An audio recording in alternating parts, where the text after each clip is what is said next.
This is Rema Apolongo Jesus of Broadcast Live channel. Welcome to my channel. If you are new, welcome. My regular subscriber, thank you for tuning in again. If you are yet to subscribe button is on this side. If you are new, every Thursday I release faith-based, inspirational, lifestyle-changing video.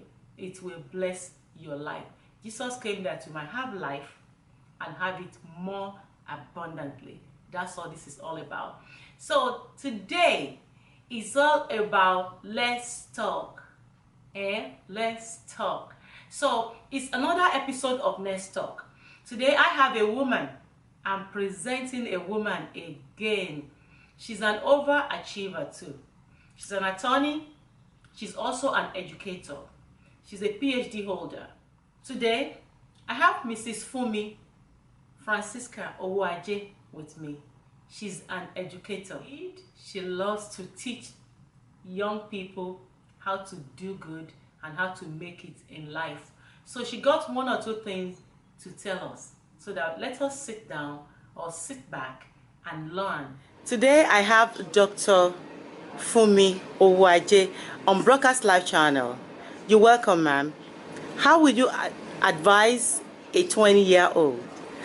20. Well, that's a very good age. And in the world that we live in now, there's so many opportunities for young people to excel. And there are also things out there that can be distracting to a 20-year-old. So my advice is that you stay focused. Yes, it's good to explore, but you have to have something at the core that anchors you, so that even after all of the exploration, you can still get something meaningful out of your life. I'm thinking a 20-year-old, you're probably a sophomore or junior in college, and we know how college life is. It's the first time you're away from your parents. You want to spread your wings. You want to do something meaningful, make a mark on the world. But how do you stay focused? How do you keep all the noise, all the distractions out, so that you get to be you and you get to be true to you, who you are, what your parents' aspirations are for you, and balancing all of that can be very challenging because there are so many other voices out there. So I think knowing who you are, holding on to your faith, and being open is going to be very, very important. There are so many opportunities there. When we were growing up, you could count on being a lawyer all your life or a teacher all your life, but now we have children who are going to have 6 different careers in their lives just because of technology and all the advances in the world, and the world is getting smaller and smaller every day. So the opportunities are just endless out there, but how do you manage it? How do you stay focused? I think that's the key, being focused. Thank you, ma'am. What about for a 30-year-old out there? 30.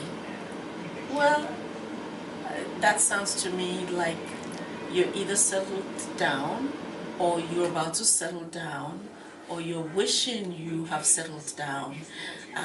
In either case, I'm guessing that at this point in life you want to have roots down already. You want to have your career going somewhere. You want to have the right friends. I really find a lot of value in what our parents say, show me your friends and I can tell who you are. So it's very, very important the company we keep, because it really determines the trajectory that our life takes. So it's really important that we use our foundational years to set the foundation for a good career, family life, and all of the things that maybe our hearts desire. So if you're not quite there, then you want to take stock and say, okay, what steps do I take? Because there's still a whole lifetime ahead of you to accomplish a lot of things. And if you're already there, you want to start thinking next steps. Am I surrounded by the right people? Am I networking effectively? How am I in my faith journey? I mean, is this an area in which I need to grow? That's what I'm thinking for a 30-year-old. Thank you, ma'am. How would you advise a newly married couple?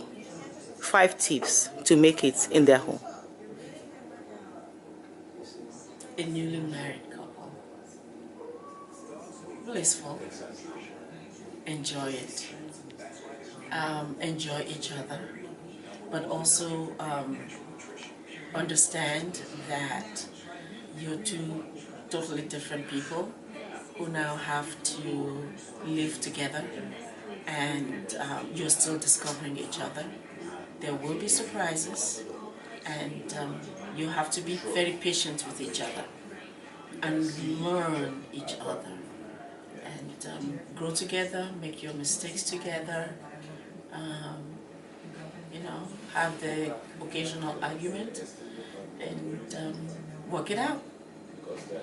There is nothing that's successful in life that doesn't have its ups and downs.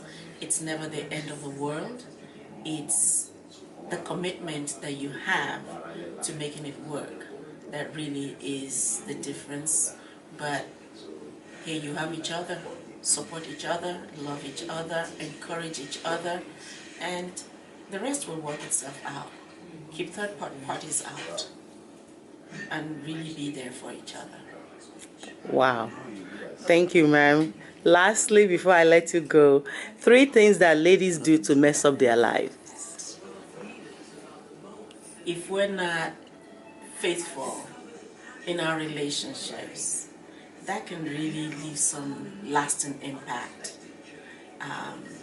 Nobody wants to have regrets in life, but if you're in a relationship, family, love, whatever relationship, be committed, be faithful. Because trust is so easy to lose, and it takes so long to get it back. So for me, I think that's big. Okay, so the other thing is, as a woman, we're lucky. We're growing up in an age where our parents encourage us to have it all. You can have family, you can have career, and sometimes it's difficult to balance it. So we have those opportunities, and hopefully we have a spouse that's supportive of that. But even if you have a spouse that's supportive of that, you still have to create time for that spouse, because that spouse has needs too. If you have children, the children also need your time to be with them, and so balancing it is going to be really, really important. You have to be true to yourself. You have to be who you are. And if you're trying to be other than who you are, that can set you off completely from the goals that you want in life, and even from your happiness, because you're being something other than God created you to be. Thank you so much. God bless you. We'll come back for more. Thank you, ma'am. Have a wonderful day. Thank you.